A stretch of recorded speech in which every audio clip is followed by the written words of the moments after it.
gue juga banyak ngambil pelajaran dari lu gitu. Kalau sebenarnya ngelupain masa lalu itu emang nggak mudah banget, tapi emang harus dimulai daripada hati kita sendiri, dari diri kita sendiri. Kita harus berubah jadi diri kita menjadi lebih baik lagi. Kita tuh temenan tetap gitu, tetap temenan, nggak perlu lu dengan zona baru lu, tapi lu harus benar-benar jauh. Nah itu kadang yang bikin nyadarin gue secara pribadi juga.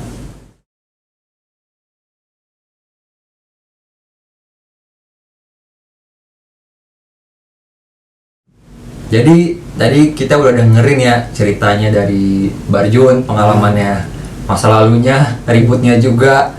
Kita nyeritain ribut bukan berarti kita bangga atau apa ya, maksudnya ya itu cerita lucu aja sebenarnya. Kalau menurut gue apa ya, ada hal-hal yang emang nggak patut buat dicontoh, tapi emang dia menarik buat diceritain gitu ya. Kayak gini sih menurut gue. Langsung aja sih, gue pengen nanya lagi, ini juga momen penting, pertanyaan penting.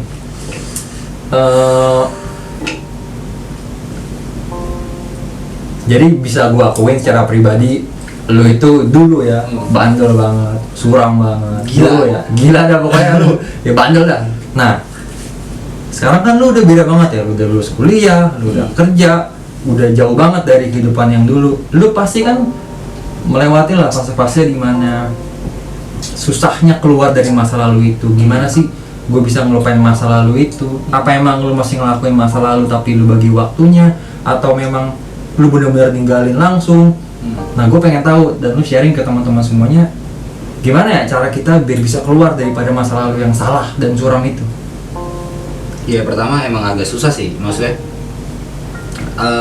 keluar dari masa lalu itu kan nggak, hampir dibilang mustahil ya, karena kan siapa kita sekarang itu kan tergantung kita siapa dulu gitu. Nih dicatat nih. Siapa kita sekarang tergantung siapa kita dulu.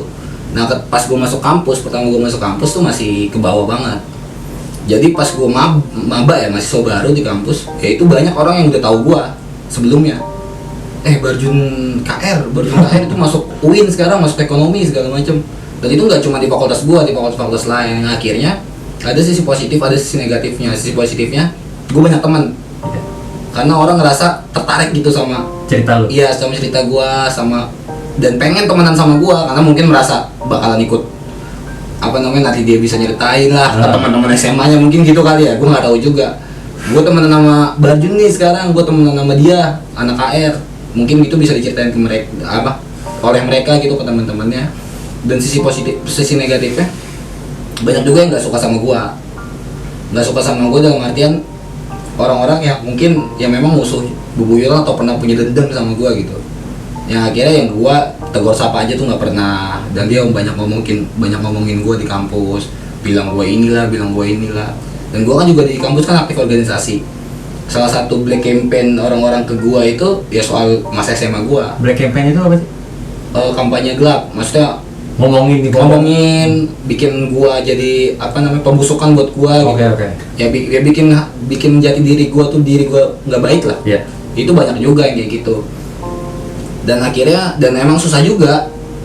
Pas beberapa kali SOTR sampai gua semester 7 kalau nggak salah, itu gua masih ikut. Ya kan? Dan gue inget banget, gue semester 7 itu, gue udah semester 7 tuh berarti udah beda berapa angkatan tuh sama kelas satunya KR. 2018 ya? Ya 5 tahunan ke atas dah. 5 tahunan ya? 5 tahunan sampai 6 tahunan. Tapi gue masih inget banget, gue SOTR gue masih duduk di atas truk sama Somai berdua. Gue masih inget banget.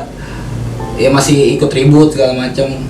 Tapi akhirnya kenapa bisa keluar, ya gue mikir udah mulai punya prioritas diri lah. Masa SMA gue udah dibilang udah selesai malah, tapi gue juga nggak boleh terlena sama siapa gue dulu gitu. Ya mungkin banyak diomongin orang, banyak banyak musuh, dan posisi positifnya juga gue banyak temen. Tapi itu yang akhirnya ngebuat gue, ya udahlah, gue itu harus sudah mulai bisa melonjak gitu, harus udah bisa di lingkungan yang baru. Dan memang gue juga kan di kampus itu kan aktif di BEM, aktif di organisasi. Ya orang-orang itu orang-orang yang nggak pernah bersinggungan sama hal-hal kayak gini. Ya apalagi UIN. Yang UIN itu kan ya orang-orang yang dari pesantren. Ya akhirnya gue ikut sama kebiasaan mereka gitu sih sebenarnya. Tapi kalau untuk benar-benar move on dari apa yang udah gue lakuin dulu, ya sebenarnya agak susah. Tapi ya gue terus mencoba, ya udahlah, apalagi semenjak kasus yang anak-anak KR itu ya udah mulai vakum ributnya apa segala macem, Baba udah nggak ada, ya gue juga udah kayaknya udah nggak bisa gitu, gue tetap ada di zona ini, gue harus udah mulai berubah gitu sih sebenarnya. Jadi gua simpulin sedikit ya. Jadi berarti faktor terbesar itu adalah lingkungan yang baru ya. Lingkungan yang baru. Kita nggak bisa untuk merubah diri kita kalau kita masih ada di lingkungan yang sama. Nah, Sebenarnya lingkungannya masih boleh kita tetap berada di lingkungan itu, tapi kebiasaan-kebiasaan yang kita lakuin itu emang harus udah kita ganti. ya. Contoh kayak misalnya lingkungan gue masih sama Barjun, gue masih harus sahabatan karena itu adalah sahabat. Tapi kebiasaan buruk yang gue lakuin dulu itu emang udah harus diganti. Ya. Nah, dengan apa? Yaitu kesadaran diri sendiri. Kalau kita udah tua, Ya. kita udah sadar kalau itu tuh emang salah. Kita nggak bisa selalu berada di posisi yang salah itu. Ada lagi mungkin tambahan? Dan bagi gua lingkungan malah nomor 2 sih. Oh, oke. Lingkungan tuh nomor 2 bagi gua ya. Iya. Yang paling penting itu sebenarnya tergantung kitanya, kita sendiri dulu. Kadang di lingkungan yang baru pun kita juga nggak bakal bisa move on full gitu, move on 100% dari dari jati diri kita dulu. Tapi karena memang diriku gue pengen udah nggak bisa gitu. Padahal mah dulu misalkan zaman gue semester 7 8 itu masih bisa, misalkan nggak punya duit nih, nyari kolekan KR misalkan gitu masih bisa. Dan orang-orang tuh masih kenal lu, masih kenal gua, dan itu masih gampang banget. Tapi gua nggak pengen gitu, karena gua mikir udahlah, udah di kampus dan gua harus udah mulai bisa move on. Itu sih sebenarnya lingkungan kedua lah. Ini banyak banget ya pelajaran yang bisa diambil dari lu sih. Gue juga banyak ngambil pelajaran dari lu gitu. Kalau sebenarnya ngelupain masa lalu itu emang nggak mudah banget. Tapi emang harus dimulai daripada hati kita sendiri, dari diri kita sendiri. Kita harus berubah jadi diri kita menjadi lebih baik lagi. Kayak gitu. Next gue ada pertanyaan mungkin menyangkut pribadi. Kita kan udah sahabatan bisa dibilang 10 tahun, jalan 11 tahun ya. Udah tahu segala-galanya lah gitu. 10 tahun ya? 10 tahun, jalan 11 tahun ya. Nah, itu kalau anak kecil lagi mau masuk SD. ada nggak sih pengalaman yang paling berkesan lu atau apapun lah menurut lu yang paling berkesan dari gua bagi lu? Paham nggak? Lu? Iya, dari gua nih. Pertama, untuk semuanya dulu ya. Untuk semua boleh. Untuk semuanya teman-teman gua nggak pernah ninggalin gua dulu waktu gua ribut. Nggak pernah tuh ada anak air yang misalkan bener-bener ribut tinggal sendiri, yang lainnya pada kabur. Sebenarnya nggak pernah teman-teman gue yakin. Minimal ada 2 atau 3 orang yang benar-benar masih ada nungguin gua atau nungguin lu. Kalau untuk semuanya. Tapi kalau untuk Gezi sendiri, ya sebenarnya Gezi orang yang paling militan sih, orang yang paling paling semangat lah urusan ngebalikin teman-temannya. Karena gue jujur gue orang yang agak paling jauh sebenarnya dari teman-teman. Gue jarang nongkrong, gue jarang ketemu sama teman-teman pasca gue udah lulus, pasca gue udah semester tua lah di kampus itu gue jarang. Tapi giliran ribut datang. Tapi giliran SOTR datang tetap ikutan. tapi kalau untuk nongkrong gue jarang dulu. Oke. Untuk ya Gezi gue anggap orang yang paling paling semangat untuk ngebalikin teman-temannya, paling bisa mengenyuhkan hati teman-temannya lah buat udahlah kita tuh temenan tetap temenan, nggak perlu lu dengan zona baru lu, tapi lu harus benar-benar jauh. Nah itu kadang yang bikin nyadarin gue secara pribadi juga. Itu sih Tambahan dari gua tentang Barjun ya, jujur gua pribadi ngerasa lu tuh orang yang wah ini agak-agak ini nih, ini agak pribadi, agak syahdu suasana. Gue nggak ada niatan buat sahabatan sama lu, tapi awalnya karena gue ngeliat lu tuh tulus temenan sama gue, apalagi kita dulu satu misi lah buat dan satu basis ya, tentang 29 ya. Gue senang banget gitu sahabatan sama lu, dan jujur gue ngerasa kehilangan banget ketika kita pisah. Lu kuliah, gue kuliah, betapa susahnya banget buat ketemu lu doang. Bahkan di momen ini itu gue udah hampir setahun lebih gue nggak ketemu dia. Gue jujur demi Allah, gue seneng banget dia datang ke tempat ini, ke rumah gue, ke kamar gue. karena dengan bahasan topik yang bisa memotivasi ini gue bener-bener seneng banget. Ada quote juga dari gue ya, ntar gue liat dulu ya, sorry lupa. Ya jadi hidup itu emang kayak gitu. Hidup itu kan tentang datang dan pergi, ya kan. Ada sebagian orang yang datang, lalu ketika dia pergi aja, dia nggak ninggalin apa-apa. Tapi ada juga sebagian kecil orang yang datang ke hidup kita, ketika dia pergi itu dia ninggalin banyak banget cerita. Itu siapa? Itu dia, Barjun.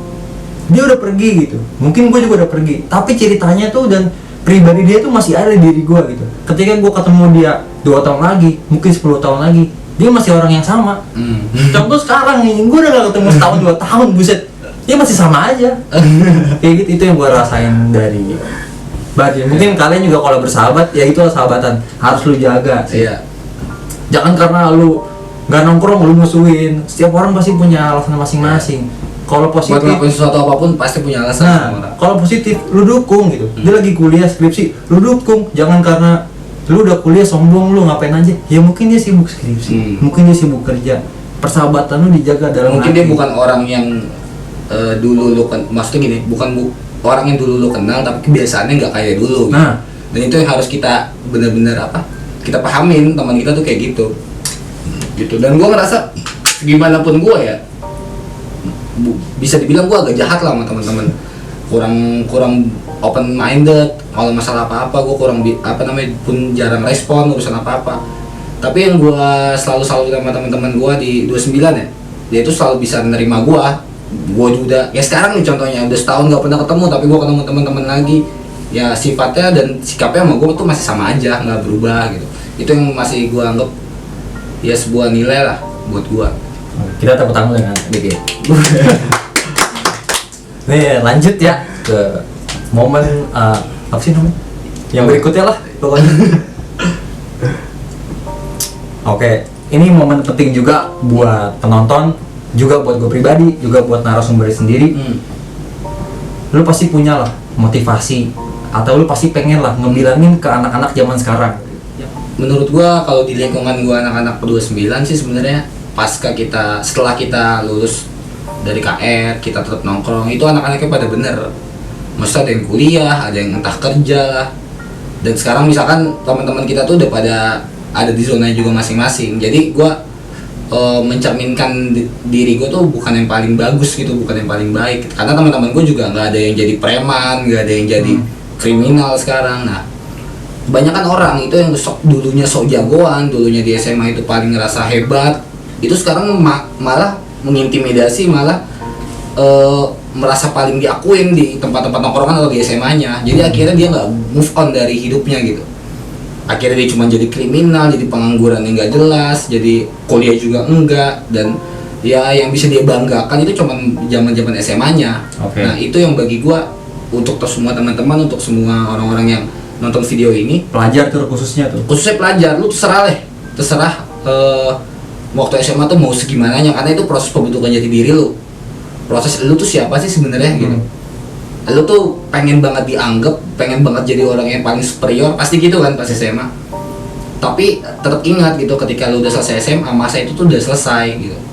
Udah selesai, jadinya lu nggak harus jadi jagoan selama-lamanya, enggak. Karena jagoan itu bukan orang yang paling jago berantem, enggak, tapi orang yang mungkin bisa bermanfaat dan bisa berguna buat banyak orang lah. Jagoan sebenarnya itu adalah jagoan yang bisa bermanfaat bagi semua orang. Bagi semua orang, karena ketika gue pun masuk di UIN, gue aktif di organisasi banyak, di PMII lah, gue aktif juga di BEM. Akhirnya gue mikir, oh ternyata yang bisa gue lakuin sekarang itu bermanfaat buat banyak orang, itu lebih penting daripada menjadi sosok yang merasa pengen diseganin dan segala macem. Intinya itulah. Dan sama orang tua sih, balik lagi ke orang tua. Pas lu udah selesai kayak gitu bandel, ya lu harus bales semua hal yang udah lu lakuin, kesalahan-kesalahan lu ya dengan banggain orang tua lu. Nih, kalau untuk yang masih pelajar sekarang, yang masih tawuran tuh gimana? Sebenarnya lebih ke udah lupain apa yang pernah kita lakuin, kesalahan kita dulu gitu.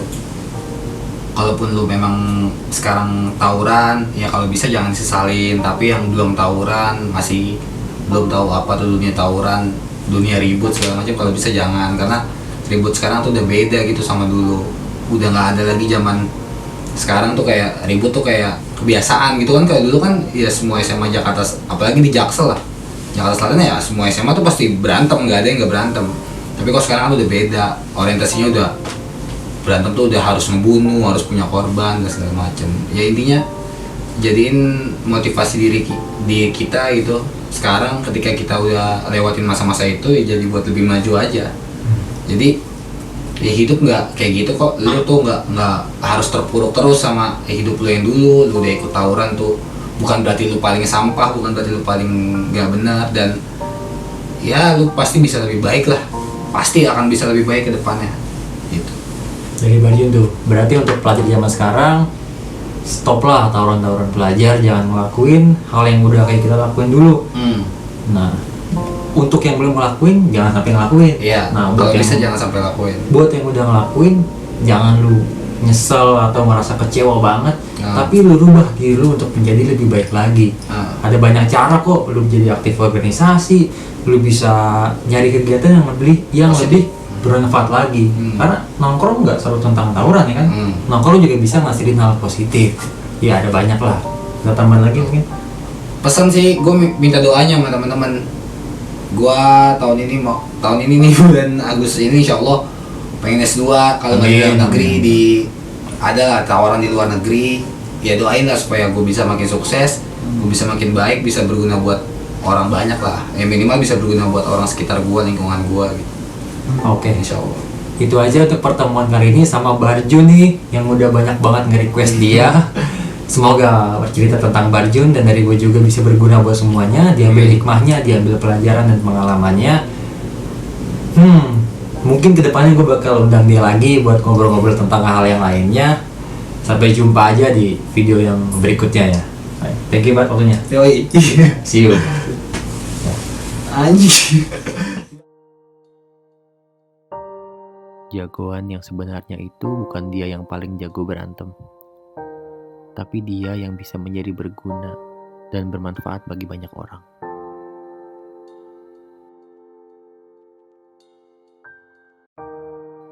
Hidup itu memang tentang datang dan pergi. Ada sebagian orang yang datang, dan ketika ia pergi, maka ia pergi tanpa meninggalkan apa-apa. Namun ada sebagian kecil orang yang datang, dan ketika ia pergi, maka ia pergi dengan meninggalkan banyak cerita.